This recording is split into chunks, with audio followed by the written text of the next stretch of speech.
What is going on? I'm Spencer Tillis. I'm Trayvon Miles. And this is the Delmarva Sports Insider. Coming up in just a bit in today's episode. Parkside was back in action today, but did the Rams come up with a much-needed win at home when they took on Stephen Decatur? And rise and shine in Princess Anne, the Washington Jaguars taking in the Chrisville Crabbers at 10 o'clock in the morning. Grab some cereal and get to the jungle. 10 a.m., way too early. And coming up a little later in the show, we're going to be joined at the desk by the man, the myth, the legend, Y-High boys basketball head coach Butch Waller is in the house. We're going to talk a little hoops.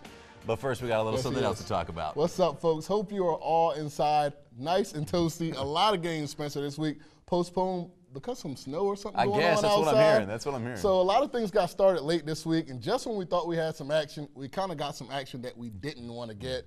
Dover and CR going at it in the second quarter. It would be Jordan Allen getting the pass from Terrence Woodland and knocking down the three. Allen had 9 points in the first 13 minutes of this game. Then the freshman, Thomas Hoskins, getting all the way to the bucket for Dover, leading 23-13 before this happened.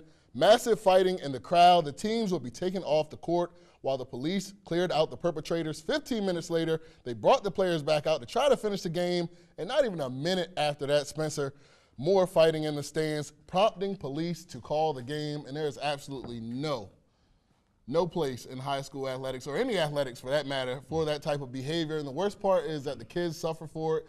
Had a good game going on, and it was taken away from them that night.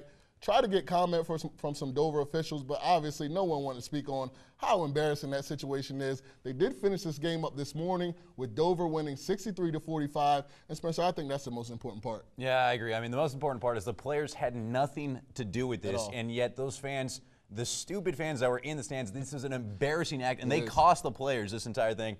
And the fact is, you're only embarrassing yourself. You're embarrassing the schools you're there, the players, and they deserve better than that. I mean, it is just unthinkable to go in there and do this. It's a joke, really. It makes for a disgrace, and that's exactly what the guys that did this are. I mean, they are disgraced to the game. They're disgraced to what was going on for the schools, and it was embarrassing to see. Good for the schools to kind of finish up the games today and let the kids play. Yeah, absolutely. Well, there was another game in action today as Bennett was looking to pull off the upset at home against a rival Y-High, and the Bleacher Creatures were ready to go in this one, and so was their team. Michael Dean Charles goes baseline here, gets the reverse layup to go for two. He had a big night finishing with 27, but back come the Tribe. Nelson Brown finds Torrey Brittenham, who kicks it to Tervel Jones, who gets the bucket. But the Clippers were not going away. Tyke Young, normally the three-point specialist, gets to the rim there and finds a way to get that one to drop. And then Brittenham, though, would pull away. He finds Jones one more time. Another layup inside for two. And then the man that they call point guard would put this thing away. The finger roll in transition. Y-High does it again. They get the win, 88-80, the final. And I tell you what, this game is a microcosm of both these teams' seasons in a nutshell, totally. And Y-High, not very pretty. I mean, they just wear on you somehow. They make the plays down the stretch. They find ways to get just enough to get the win. And you look at the other side, not so much for Bennett. I mean, they always seem to put themselves in a position where you think maybe this is going to be the game, and they always seem to come up just short, never being able to kind of come up with that 1-2 plays they need. I mean, they had a tied ball game in this, and they needed to just make one play down the stretch. Can't seem to find anyone to get it for them. Yeah, seriously, I heard they played with 4 players at the end. That is, what is up with that? I seriously don't understand that. If you have a JV squad, you finish out a game with 4 players. It makes it even worse that they were leading in this game and kind of had a chance to win it. Got to give the credit, though, to Y-High, like they have been doing all season, made plays down the stretch, like the veteran ball club that they are, and I am not surprised. Torrey Brittenham, I'm telling you, making the plays when they really count right now. Always. Well, from one top team to another, Polytech looking to finish the season at 19-1, taking on Cape Henlopen, and this one turned into the Jawan Gray show early. 3-pointer, then the 6'8" wingman delivering the mail in the post. And Kate, watch your heads because he can fly too. Into the first quarter, Spencer, Kate 4, Jawan Gray 7. Vikings trying to muster anything they could. Drew McCahey with the quick ball fake, dropping the 3. Team high 16 for Drew. But Polytech, they're just a different monster, man. Jawan Gray to Devon Mallory throwing one down, then watch Gray collect Mallory's miss and just absolutely get silly with it. Stop it, Jawan. 15 points for the senior as they finish unbeaten in Delaware, beating Cape 73-58. And what else can be said about this team, Spencer? Very important fact is that Polytech starts 5 seniors. Unbelievable amount of camaraderie they possess. Talked to Coach Pierce after the game. He said their preparation over the summer is what propelled them to this point, and I believe him. This is a team, Spencer, that started out 0-6 last year on the season. hard work over the offseason definitely paying off right now. That's a good point. I mean, people forgot this. They weren't that good last year. No, they struggled, and yet this team is really turning on. The fact is now this team is clearly the heads and shoulders above any other team in Delmarva. And for right now, it is a championship game or bust for the Panthers. I mean, they are that kind of good.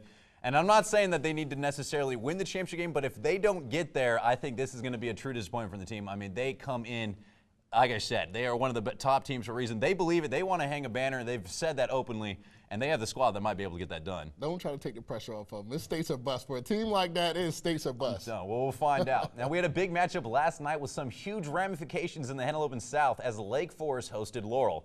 And the Bulldogs up early because of plays like this. Chucky August drives the hole through traffic and gets that layup to go. But back come the Spartans. It's Dominique Griffith. He's finding Cameron Lewis down low. He's going to go ahead and go glass right here with a two-handed slap off the backboard for the finish.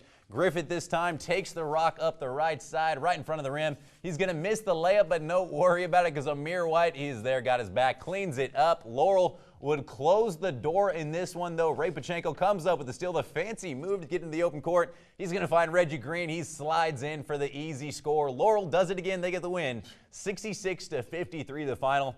And I tell you what, I don't even really want to talk about this game right now because the real fact is this sets up for what could be the best finish of any of the conferences right now. So Milford still holds the conference lead by 1 game over both Delmar and Laurel, but the Wildcats still going to play both those teams. That means if Delmar can beat Milford on Monday, this turns into a crapshoot. It's anyone's game at that point. They would then play Laurel. The winner of that game gets a 1-game playoff against Milford for that automatic bid to the state tourney, as if you need to add anything more to a game between Delmar and Laurel. Down, man. You got my head they got a little bit of a heated rivalry going on there. I don't know if you heard about that. So I'll tell you what, this is going to be an awesome finish. It is going to be a great finish. I'm still holding something against Sean and those Bulldogs right now because 2 weeks ago they had the South all wrapped up, and now they need some help if they want to win it, and it doesn't look like it's going to happen to me. You never know. Milford is gelling right now the way they need to be, and Delmar is as streaky as you know, Spencer, how they can get on a roll, so I do not know what is going to happen. That Laurel loss to Seaford hurts right now. Yeah, I don't know what's going to happen, but what I do know is that we are not done talking basketball. Coach Derek Fuchs and Peace City in action, taking on Snow Hill. Highlights coming next. Stay tuned. This is Michael Jean Charles. This is Bennett Basketball, and you're watching Delmarva Sports Insider.